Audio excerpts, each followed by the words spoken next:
ಬಂಟ್ವಾಳ ತಾಲೂಕಿನಲ್ಲಿರುವ ಹಳೆಯ ತಾಲೂಕು ಪಂಚಾಯತ್ ಕಟ್ಟಡವನ್ನ ಕೆಡವಿದ ಬಳಿಕ ನಿರ್ಮಿಸಲಾದ ತಾತ್ಕಾಲಿಕ ಕಟ್ಟಡದ ಇಂದಿನ ಸ್ಥಿತಿ ನೋಡಿದರೆ ಈ ಜವಾಬ್ದಾರಿಯನ್ನ ಅಧಿಕಾರಿಗಳು ಎಷ್ಟರ ಮಟ್ಟಿಗೆ ನಿಭಾಯಿಸುತ್ತಿದ್ದಾರೆ ಎಂಬ ಪ್ರಶ್ನೆ ಉದ್ಭವಿಸಿದೆ.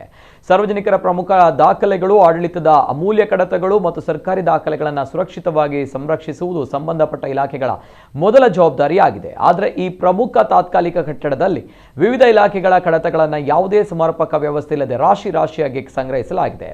ಮಳೆಗಾಲದಲ್ಲಿ ಕಟ್ಟಡದ ಮೇಲ್ಛಾವಣಿಯಿಂದ ನೀರು ಸೋರಿಕೆ ಆಗ್ತಾ ಇರುವುದರಿಂದ ಅಮೂಲ್ಯ ಸರ್ಕಾರಿ ದಾಖಲೆಗಳು ಹಾನಿಗೊಳಗಾಗುವ ಆತಂಕ ವ್ಯಕ್ತವಾಗಿದೆ. ಇನ್ನು ಅಲ್ಲಿ ಪ್ಲಾಸ್ಟಿಕ್ನಿಂದ ಆ ಕಟ್ಟಡ ತುಂಬಿ ಹೋಗಿದೆ. ಸರ್ಕಾರಿ ಕಚೇರಿಗಳಲ್ಲಿ ದಾಖಲೆಗಳು ನಾಪತ್ತೆಯಾಗಿವೆಂಬ ಆರೋಪಗಳು ಕೇಳಿಬರುವ ಸಂದರ್ಭ ಇಲ್ಲಿ ಸಾವಿರಾರು ಕಡತಗಳನ್ನು ಯಾವುದೇ ಭದ್ರತಾ ವ್ಯವಸ್ಥೆ ಇಲ್ಲದೆ ಸಂಗ್ರಹಿಸಿರುವುದು ಸಾರ್ವಜನಿಕರ ಅಚ್ಚರಿಗೆ ಕಾರಣವಾಗಿದೆ. ಸಿಸಿ ಕ್ಯಾಮೆರಾ, ಭದ್ರತಾ ಸಿಬ್ಬಂದಿ ಅಥವಾ ಸೂಕ್ತ ದಾಖಲೆ ಸಂರಕ್ಷಣಾ ವ್ಯವಸ್ಥೆ ಇಲ್ಲದಿರುವುದು ಆಡಳಿತದ ನಿರ್ಲಕ್ಷ್ಯವನ್ನು ಎತ್ತಿ ತೋರಿಸ್ತಾ ಇದೆ. ಈ ಕುರಿತು ಮಾತನಾಡಿದ ಸಾಮಾಜಿಕ ಕಾರ್ಯಕರ್ತರಾದ ಸತೀಶ್ ಆರ್ಲಾ ಅವರು, ಭೂತ ಬಂಗಲೆಯಾಗಿ ಕಾಣುವಂತಹ ಈ ಕಟ್ಟಡದಲ್ಲಿ ವಿಷಪೂರಿತ ಹಾವುಗಳು, ಬೇಡದ ವಸ್ತುಗಳಿದ್ದು ಆದಷ್ಟು ಬೇಗ ತೆರವುಗೊಳಿಸಿ, ಜೊತೆಗೆ ಈ ಕಟ್ಟಡಕ್ಕೆ ಯಾವುದೇ ಭದ್ರತೆ ಬಾಗಿಲು ಇಲ್ಲದ ಕಾರಣ ತೆರೆದಿರುತ್ತದೆ. ಇಲ್ಲಿ ಏನೇ ಚಟುವಟಿಕೆ ನಡೆಯುತ್ತಿರುತ್ತದೆ ಎಂದು ಗೊತ್ತಾಗ್ತಾ ಇಲ್ಲ.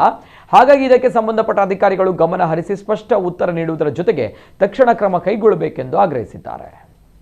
30/4/2015 ಮಾನ್ಯ ತಹಶೀಲ್ದಾರ್ ಆಗಿರುವಂಥ ಅಂದಿನ ತಹಶೀಲ್ದಾರ್ ಪುರಂದರ ಹೆಗ್ಡೆ ಅವರ ಒಂದು ನೇತೃತ್ವದಲ್ಲಿ ನೂತನ ತಾಲೂಕು ಕಚೇರಿ ಶಿಲಾನ್ಯಾಸ ಆಗಿರುವಂತಹ ಸಂದರ್ಭದಲ್ಲಿ ಈ ಒಂದು ತಾತ್ಕಾಲಿಕವಾಗಿರುವಂತಹ ಕಟ್ಟಡವನ್ನು ರಚನೆಯನ್ನು ಮಾಡಿ ಅದರಲ್ಲಿರುವಂಥ ಎಲ್ಲ ತಾಲೂಕು ಕಚೇರಿಗೆ ಸಂಬಂಧಪಟ್ಟಂಥ ಎಲ್ಲ ಕಡತಗಳನ್ನು ಇಲ್ಲಿ ಇಡಲಾಗಿದೆ.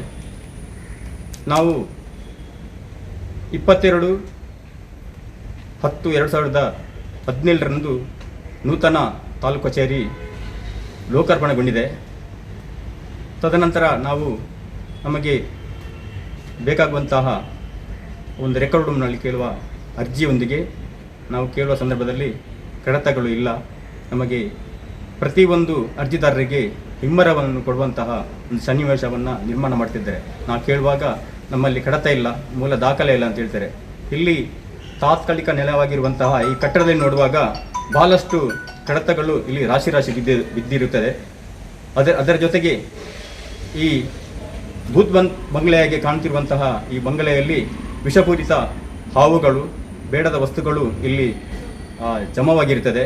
ಇದನ್ನು ದಯವಿಟ್ಟು ಮೇಲಧಿಕಾರಿಗಳು ಇದರ ಬಗ್ಗೆ ಗಮನವನ್ನಿಟ್ಟು ಇದನ್ನು ಆದಷ್ಟು ಬೇಗ ತೆರವುಗೊಳಿಸಿ ಒಂದು ಸುಂದರವಾದ ಭೀಷಣವನ್ನು ನಿರ್ಮಾಣ ಮಾಡಿಕೊಡಬೇಕಾಗಿ ಈ ಮೂಲಕ ತಮ್ಮಲ್ಲಿ ನನ್ನ ವಿನಂತಿ.